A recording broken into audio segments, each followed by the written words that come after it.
Hello. Happy 420. Let's get high.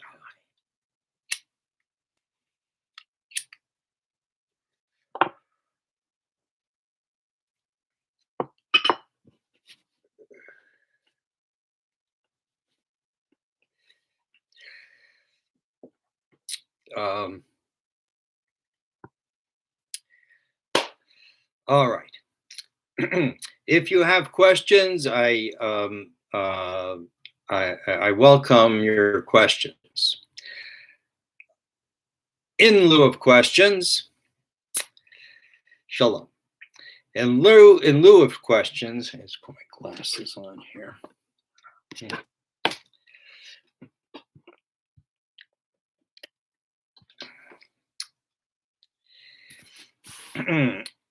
I thought I'd talk about Avraham because someone had actually written me something. I didn't see the message back to her, but it got me thinking that I should be considered a giant in his time. And it's not like, it's not like he's a giant, like physically. Or that he was like a giant intellect, something like that. But at those times when there was a lot of cross-mingling between the entities in heaven and the people on the earth, that anyone who came from heaven was considered a giant. And Abraham had come from heaven, but he wasn't an entity. What was he? Well, excuse me. I forgot to take I got these pills, and they help me with indigestion, which I'm just having right now.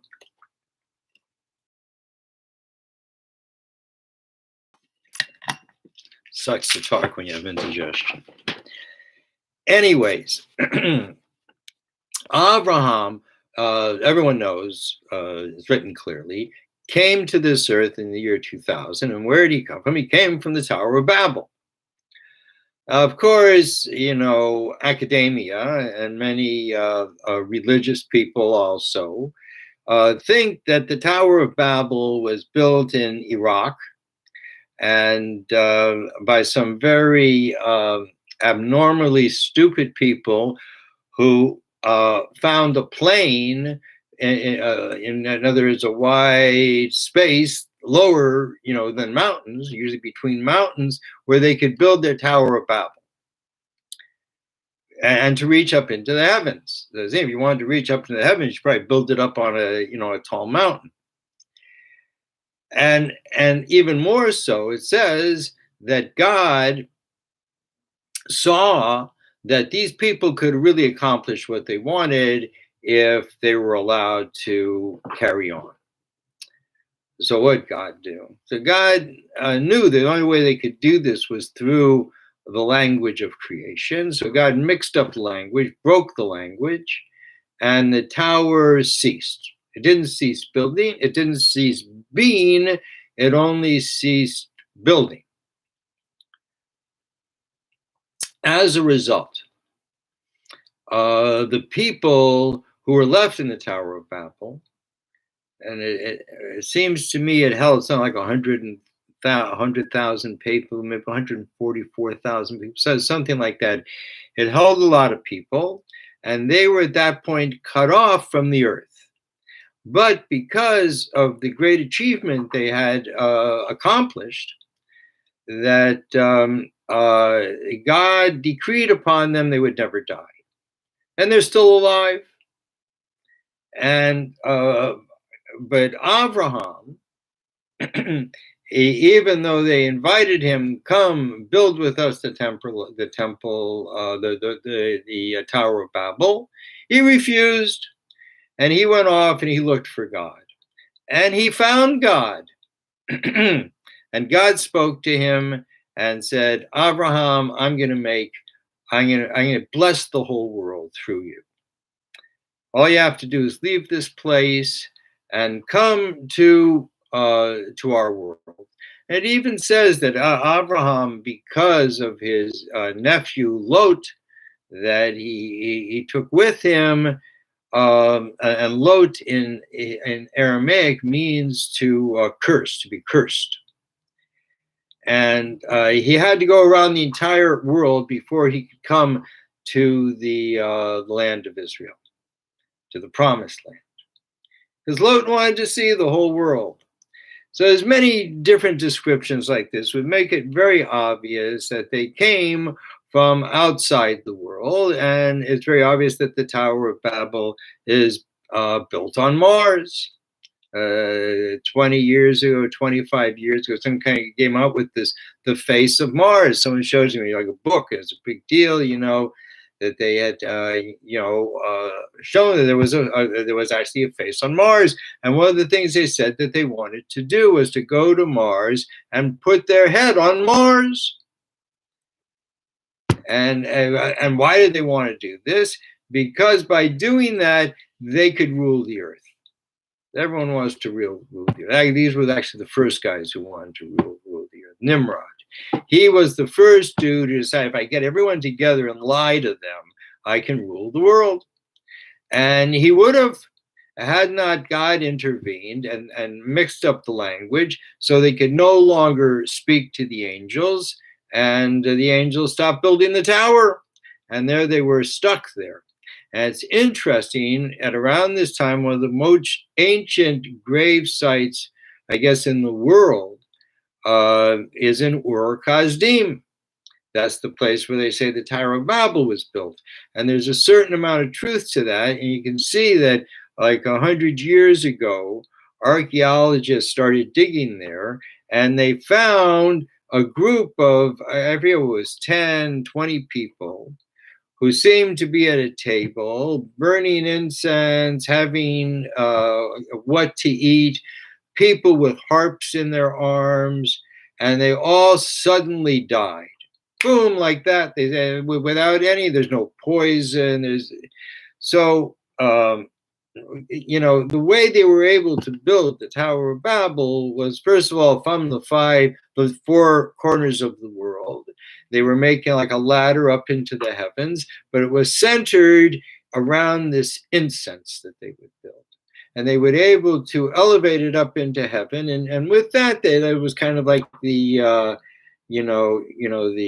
cement of the stones or something. Don't know exactly. And when God suddenly destroyed it, everyone died like that because they were very connected, and they all died.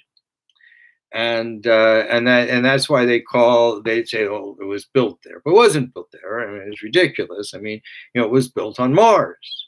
And they're also they're great scholars. So 1,000 years ago, I think Rabbi Naphtali, that he writes about the name of the book, but he writes about this in a way that's, it says that they could get their heads 3 or 5 miles above the earth, or 3 miles above the earth. And from there, they just went. So it's very obvious they were going somewhere. They landed somewhere and they built something. And it was so successful that God had to destroy the language and left them there. But Abraham left. And he left and he came to the earth. And he was immediately recognized as a giant. And he was welcomed in many places, but not in all places.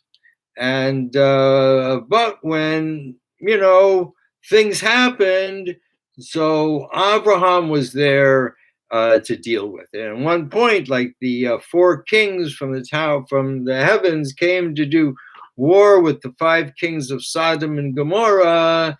And Abraham fought they beat all the kings, but Abraham then went and beat all of them.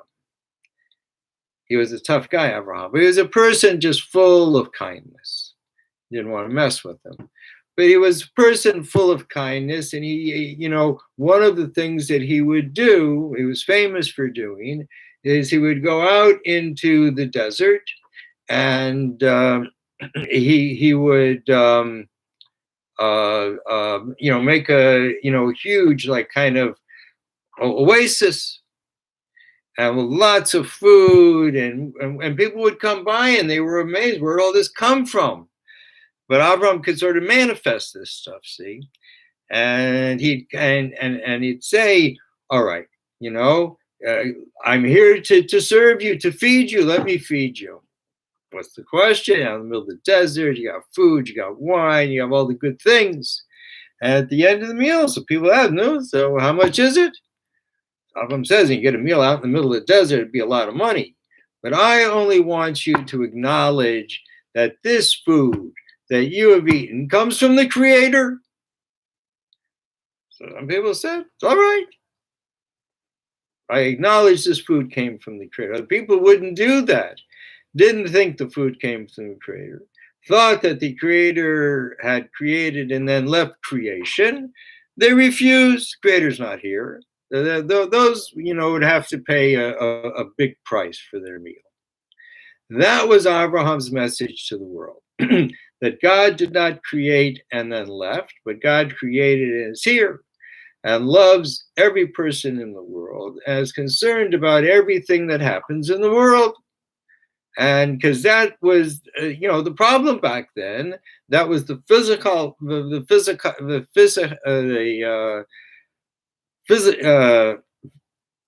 philosophical. That's the philosophical question. Where is God? And the Jewish people, we answer this by saying Hashem Echad, God is one. And one doesn't mean that God is the first, because if God is the first, then God is part of the entire whole. But by saying God is one in duality, so that's like saying God is not part of the whole. God is the Creator who created all of this, but is not part of all of this. And therefore, since God is not part of this and is unrestrained from time and space, so God is able to be everywhere, to everybody, all the time. That's the main message. Well, since that message, is not particularly helpful to the entrepreneur, so they changed it into monotheism, that academics could write books about, and religions could philosophize about, and it's all a bunch of hooey. None of it is true, and the main message was lost. Even lost amongst the Jewish people who have seem more I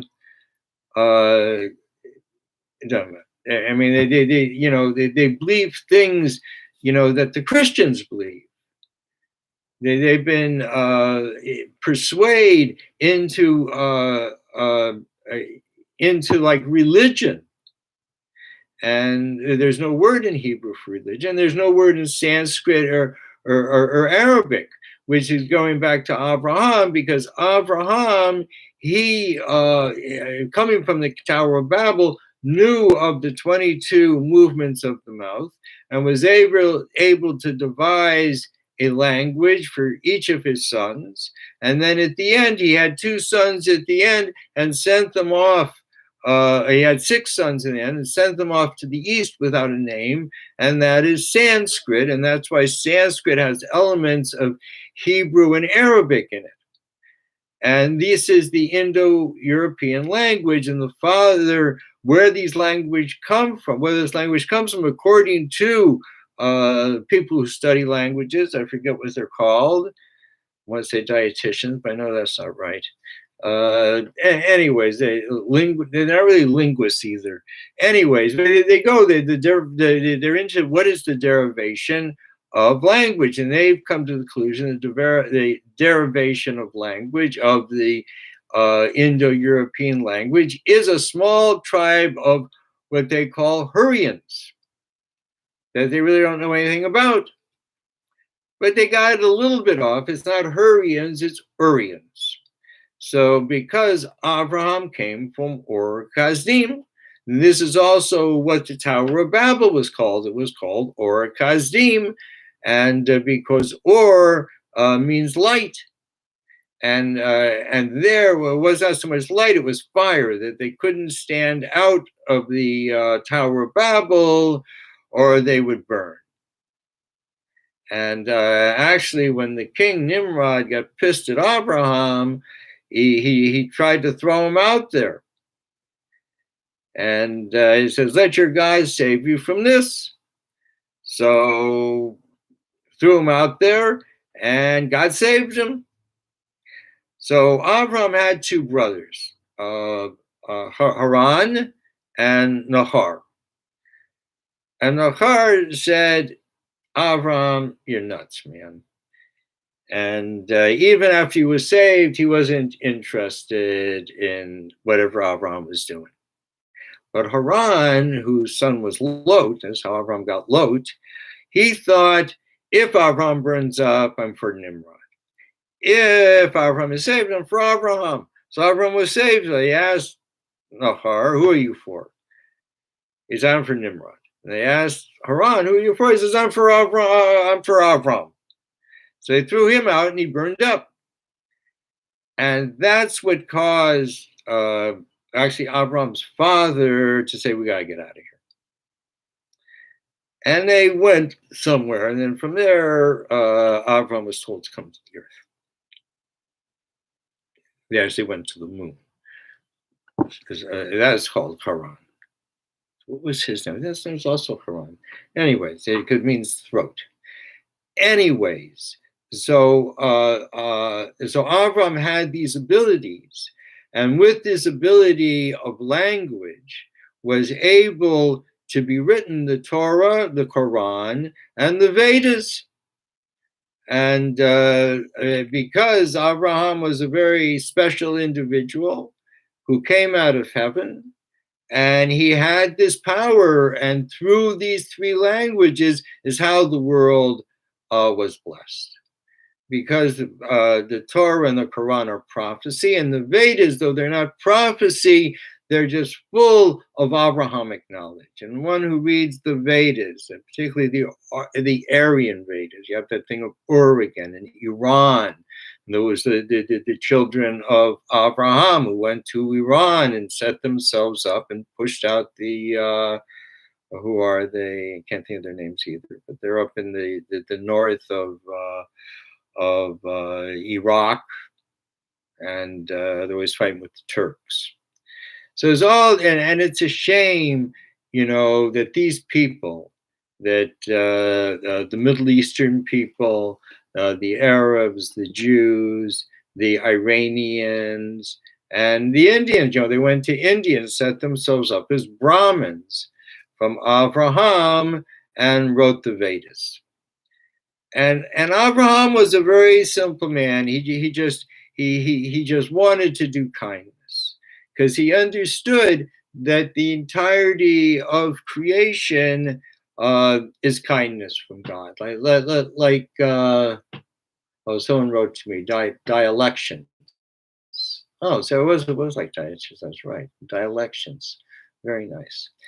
And so Avram was just, he just wanted to give because he understood that that God wanted to give, and he wanted to just be a vehicle for God. I'm going to give. And he had there's a thing called Mogan Avraham. We say it in the beginning of prayer, the shield of Abraham, because God had to shield Abraham, because if you just give, people are going to take advantage of you. But Abraham didn't worry about that, and God shielded him from that. And everyone who met this blessed man was blessed. And because there's many stories about Abraham, and when we pray to God, and we remind God that, hey, we are, the children of Abraham. So listen to us. Abraham was such a good person, and we are his progeny, and got something to ask. And so that's a lot of times people feel, we don't have any credit, that, any merit that God should actually care about us. So we bring up the merit of our fathers, and we start with Abraham and his son Yitzchak, his son Yaakov, and there's Yosef Hatzadik and Moshe and Aaron and Dovid Hamelech and all these great prophets of the Jewish people, and many, many more. So many prophets that they're without number. There were hundreds of thousands of prophets, but only few were actually written down for the future, because they have to do with the future. And prophecy is a very guarded thing. Every word has to be precisely as it was given, whether that's in the Quran or the Torah. These things are really, really coveted and really, really watched over.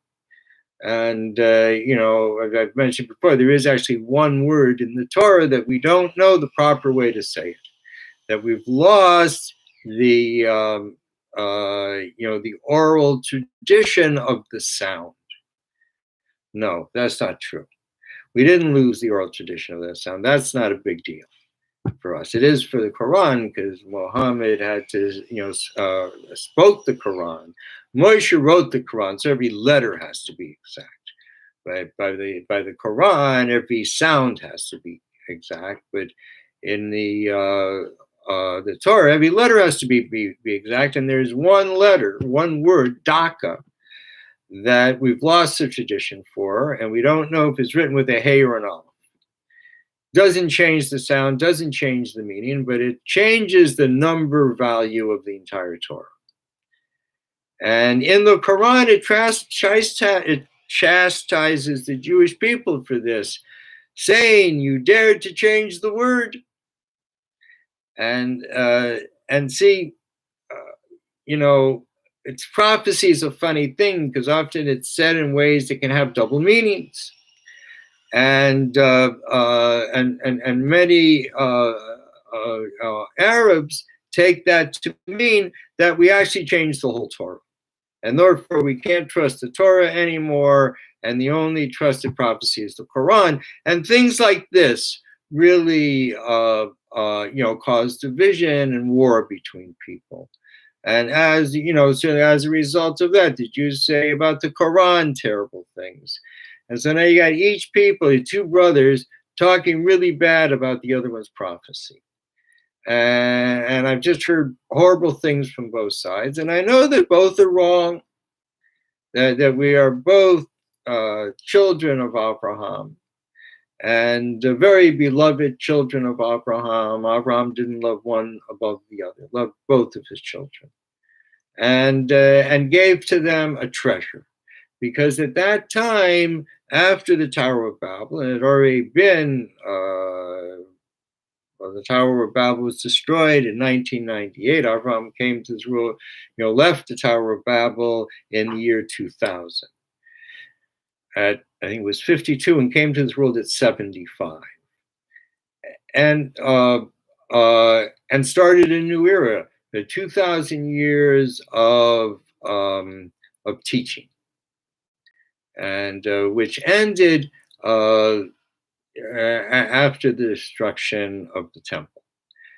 And after that, we went into 2,000 years of Rome, which ended in the year 2000, because, first of all, Rome counted 2,000, but also because Rome destroyed Israel 120 years before the year 4000, that was 120 years of the time of teaching that we didn't get. So the law is, when you steal, you pay back double.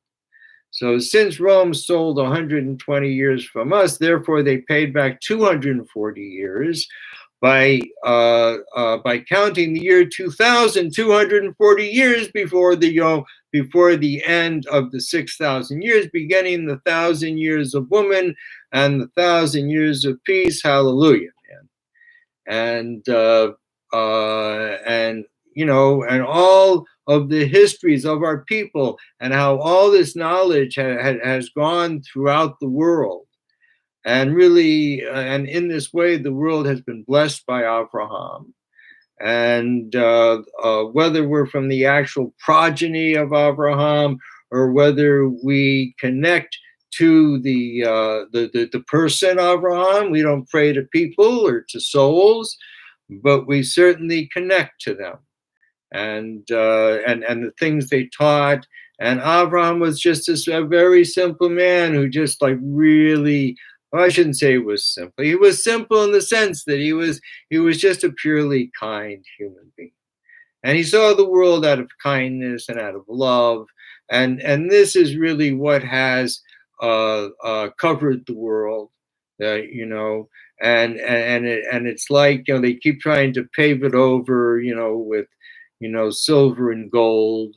But, you know, grass can grow through anything. You can't pave over the earth. The earth is full of life, and it will keep growing. And there will be people and new people, and, you know, and people want to love. That's, you know, you come out of the womb wanting to love and wanting to be loved. And these are things that we can do throughout our life. They're just, or not just throughout our life, certainly, but throughout the day, that one can show love in many ways, because one is giving. And, you know, it's one thing to give a coin or a dollar to a poor person, but it's a very another thing to stop and actually talk to the person, recognize the person as a human being who's having a hard time, and express, you know, just bewilderment why we have to live like this in the, you know, in the richest country of the world, you know, so we can go into outer space, you know, back to the Tower of Babel. Because these people, they see time as a line, and the line's just getting thinner and thinner, and they just want to go as far as they can, get as much as they can. And it's not the truth. The truth is time is a spiral, and we're spiraling down to the end. And therefore, in conclusion, of the human being, who are we as this, you know, as this species? Now that we're all wired together, we can all talk to one another. We can know if there's a problem in somewhere in the earth, and we can fix it. And if that's what we're doing, or if what we're doing is not caring about people and just using them all as a platform, you know, to launch ourselves out into outer space.